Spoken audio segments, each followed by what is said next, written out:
Hi friends, ഇന്ന് നമുക്ക് മൂന്നാറിലെ മലനിരകൾക്കിടയിലൂടെ ഒരു ട്രക്കിംഗ് പോയാലോ?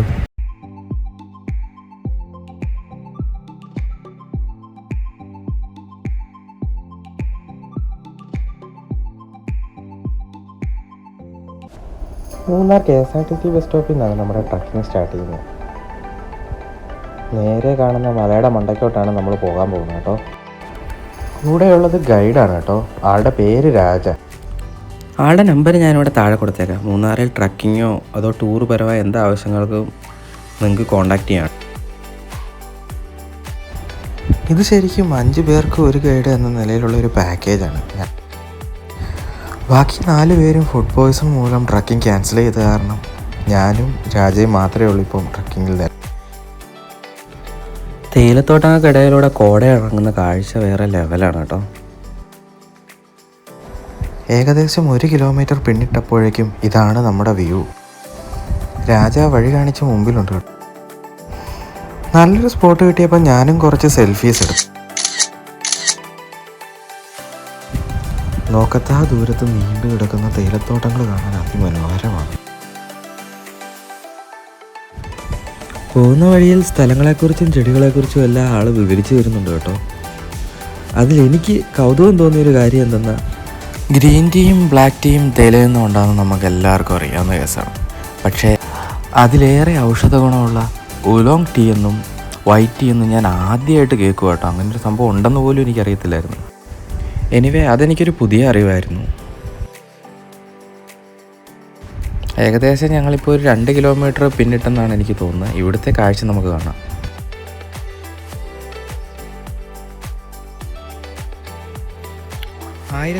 കളിൽ എ ഷാർപ്പ് എന്ന ബ്രിട്ടീഷ് ലോയറാണ് മൂന്നാറിൽ ആദ്യമായി ടീ പ്ലാന്റേഷൻ ആരംഭിച്ചത്.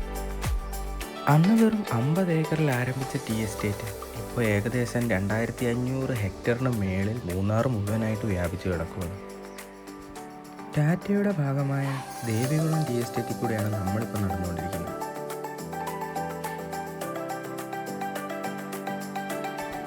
ഞങ്ങൾ വന്ന വഴിയെല്ലാം കോട കയറിക്കൊണ്ടിരിക്കുകയാണ്.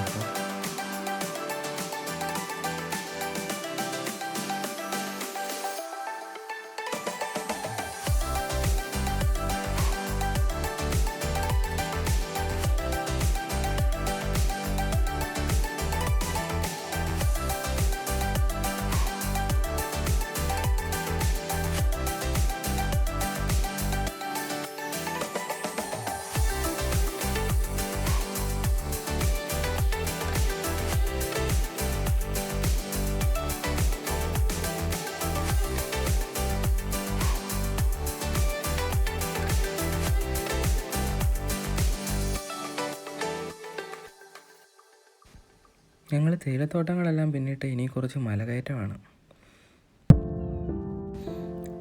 ട്രക്കിംഗ് പകുതി പോലും ആയിട്ടില്ല, അപ്പോഴേക്കും ഞാൻ കിതച്ചു തുടങ്ങി.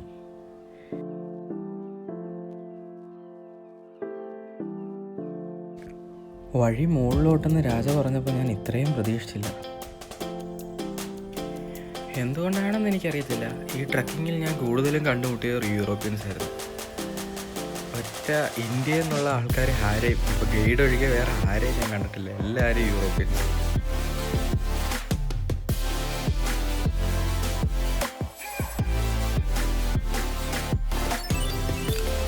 സൂര്യൻ തലയ്ക്ക് മേലെ ഉണ്ടെങ്കിലും ചൂടധികം ഫീൽ ചെയ്യുന്നില്ല.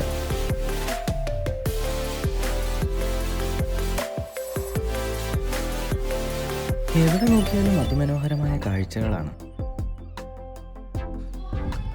കാഴ്ചകൾ കണ്ട് രാജയ്ക്ക് പിന്നാലെ ഞാനും നടന്നു.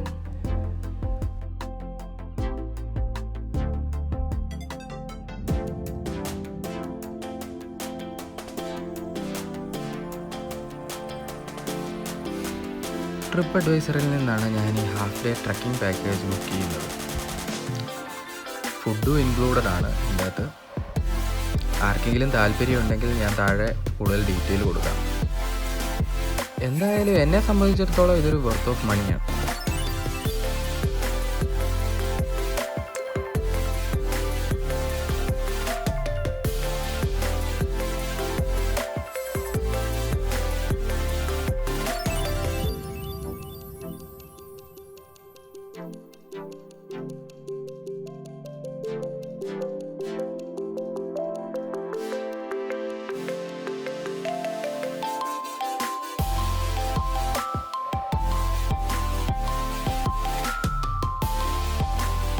ഇതാണ് ഞങ്ങളുടെ ഫസ്റ്റ് വ്യൂ പോയിന്റ്. ഇവിടെ ഇരുന്ന് കാപ്പി കുടിക്കാന്നൊക്കെയാണ് ഞങ്ങൾ വിചാരിക്കുന്നത്. ഗൂഗിൾ മാപ്പിൽ പോലും ഇങ്ങനെയൊരു സ്ഥലമില്ല. അതുകൊണ്ട് ഞാൻ തന്നെ ഗൂഗിൾ മാപ്പിൽ ഒരു സ്ഥലം അങ്ങ് ആടി.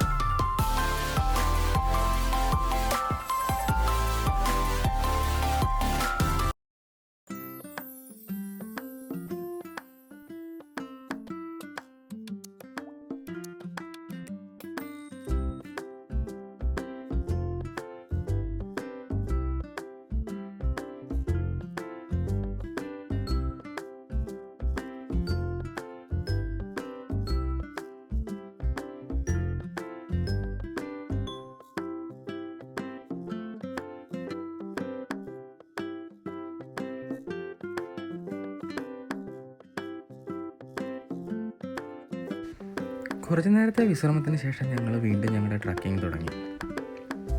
പിന്നെ ഒരു കാര്യം, നിങ്ങൾക്ക് തനിയെ ഇവിടെ വരാൻ പറ്റില്ല. ഒരു ലോക്കൽ ഗൈഡ് ഇല്ലാതെ ഇങ്ങോട്ട് കടത്തി വിടുകയല്ല കേട്ടോ. എല്ലാം പറഞ്ഞു തന്നുകൊണ്ട് രാജ വഴി തെളിച്ച് മുന്നിൽ നടന്നു, പിന്നാലെ ഞാനും. വഴിനീളെയുള്ള കാഴ്ചകൾ അതിമനോഹരമാണ്.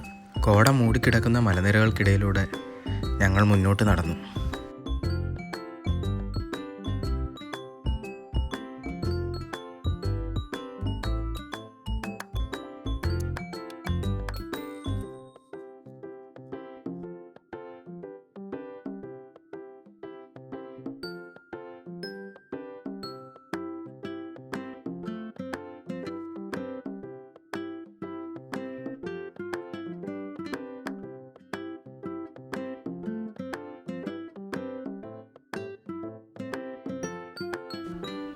ആ കാണുന്നത് ഒരു ബാരിയർ പില്ലറാണ്. കാടിനെയും നാടിനെയും വേർതിരിക്കുന്ന ഒരു അതിർത്തി.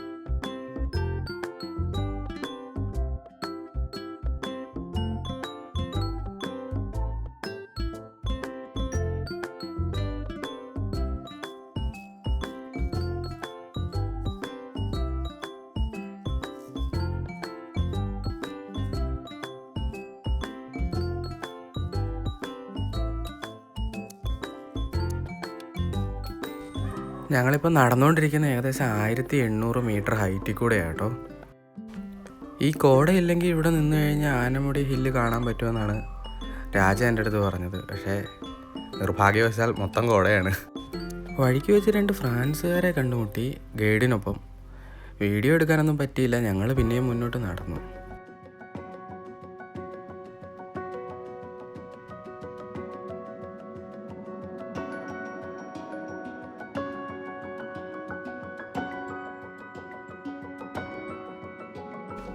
നേരെ കാണുന്ന മലയുടെ മണ്ടയ്ക്ക് എത്തുമ്പോഴത്തേനും നമ്മുടെ ട്രക്കിംഗ് അവസാനിക്കും. പിന്നെ തിരിച്ചിറക്കമാണ് കേട്ടോ.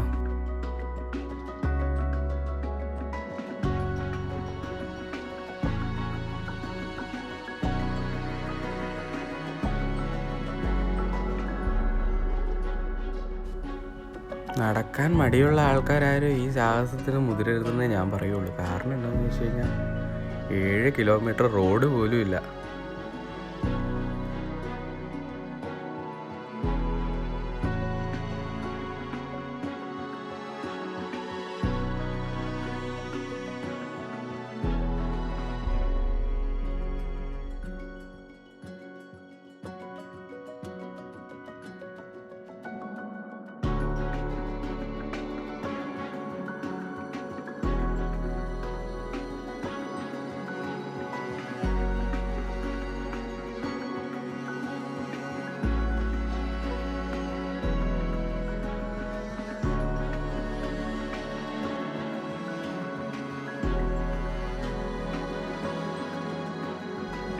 വാവ്, എന്താ അല്ലേ.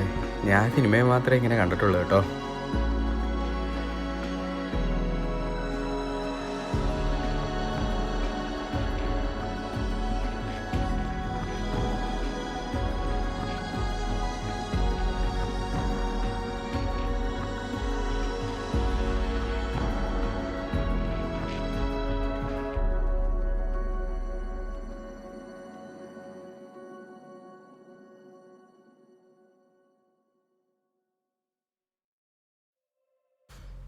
ആളിതിലെ ഡെയിലി കയറി ഇറങ്ങുന്നതായതുകൊണ്ട് ആൾക്ക് വലിയ മടുപ്പൊന്നുമില്ല.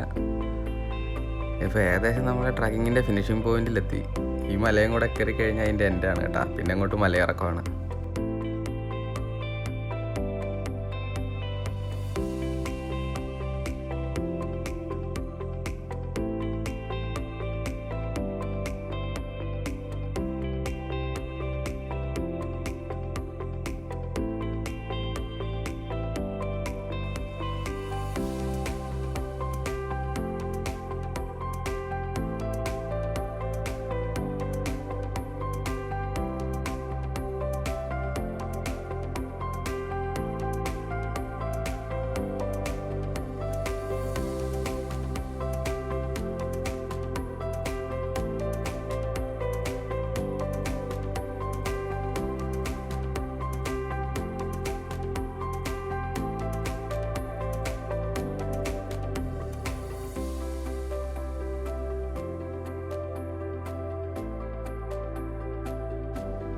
ഏതൊക്കെയാലും സംഭവം ദൂരെ നിന്ന് കാണുന്ന പോലൊന്നുമല്ല.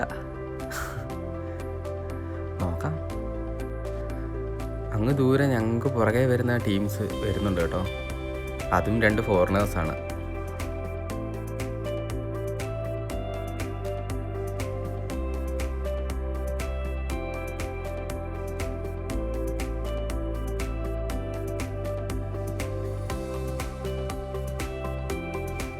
അങ്ങനെ ഞങ്ങൾ ട്രക്കിങ്ങിൻ്റെ ഏറ്റവും ഹൈറ്റിലെത്തി.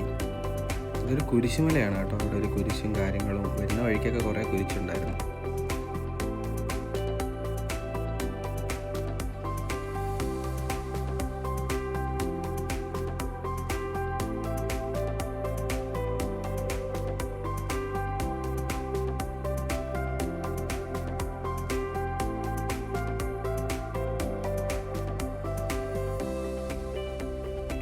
അവിടെ കുറച്ച് നേരം വിശ്രമിച്ച ശേഷം ഞങ്ങൾ പിന്നെയും ട്രക്കിങ് തുടർന്നു.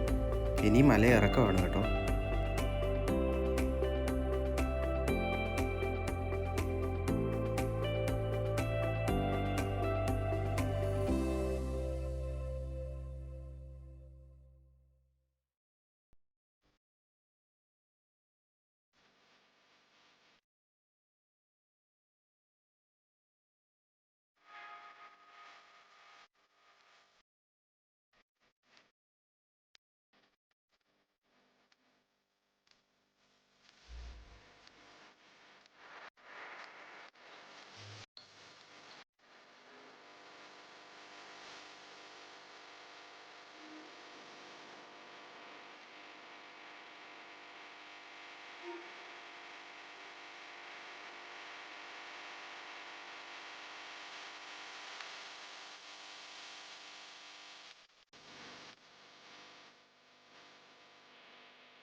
അതുകൊണ്ട് വീണ്ടും പോകുന്നത് കപ്പിൾസാണെന്ന് തോന്നുന്നു. അവർ ട്രക്കിങ്ങിന് ഒന്ന് റെസ്റ്റ് എടുക്കുന്ന കേട്ടോ. ഇന്നായിരിക്കാൻ റെസ്റ്റ് എടുക്കാനൊന്നുമില്ല, നേരെ മുമ്പോട്ട് തന്നെ നടന്നു. 10 മണി 11 മണിയായിട്ട് പോലും ഇവിടുത്തെ കോട ഒരു രക്ഷയില്ല കേട്ടോ.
ഇത് വേനൽക്കാലത്ത് മൃഗങ്ങൾക്ക് വെള്ളം കുടിക്കാൻ വേണ്ടി ഫോറസ്റ്റുകാർ ചെയ്തു വെച്ചിരിക്കുന്ന ഒരു കുളമാണ് കേട്ടോ. ഇനി താഴോട്ട് കുറച്ച് കാട്ടുവഴിയാണ് കേട്ടോ.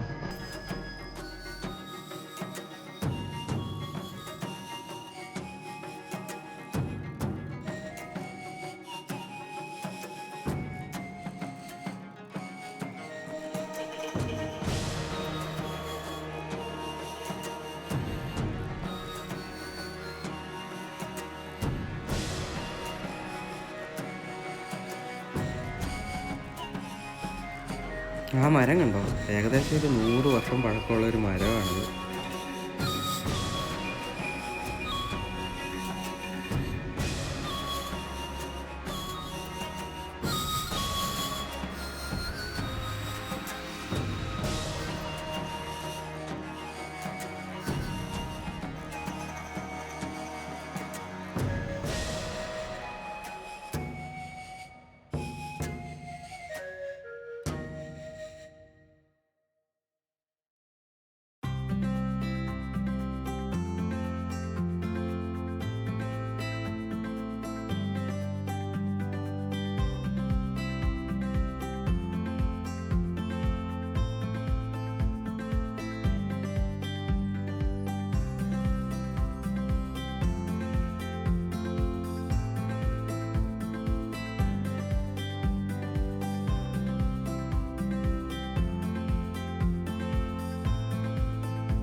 അങ്ങനെ നമ്മൾ നടന്നൊരു നാട്ടുവഴിയിലോട്ടെത്തി.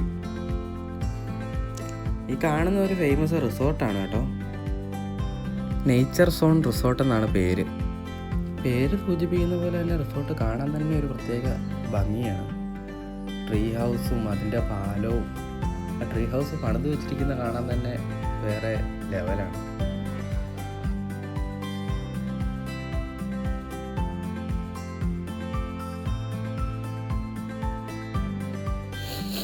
റിസോർട്ടിൻ്റെ വഴിയാണ് കേട്ടോ ഞങ്ങളിപ്പോൾ നടക്കുന്നത്. കുറേ ഉണ്ട് ഇനിയും.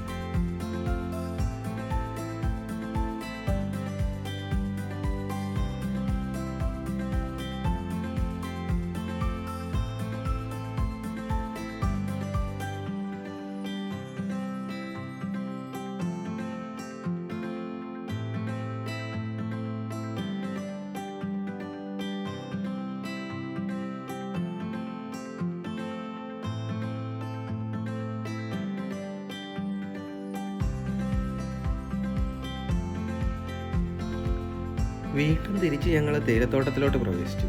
ഇനിയിപ്പോൾ കുറച്ച് ദൂരം അങ്ങ് തേയിലത്തോട്ടമാണ്. സമയം ഏകദേശം 11 മണി കഴിഞ്ഞ്, എന്നിട്ട് പോലും ഇതുവരെ ആ ഒരു കോട അങ്ങോട്ട് മാറിയിട്ടില്ല.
റോഡ് കണ്ടു, സമാധാനമായി.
ഈ പാലം കടക്കുന്നതിലൂടെ നമ്മൾ റോഡിലെത്തി. നമ്മുടെ ട്രക്കിംഗ് ഒഫീഷ്യലായി അവസാനിക്കുകയാണ്. പുതിയൊരു വീഡിയോ കാണുന്നവരേക്കും. വീഡിയോ എല്ലാവർക്കും ഇഷ്ടപ്പെട്ടെങ്കിൽ ഒരു ലൈക്ക് ചെയ്യുക, ഷെയർ ചെയ്യുക, സബ്സ്ക്രൈബ് ചെയ്യുക. പുതിയൊരു വീഡിയോ കാണുന്നവരേക്കും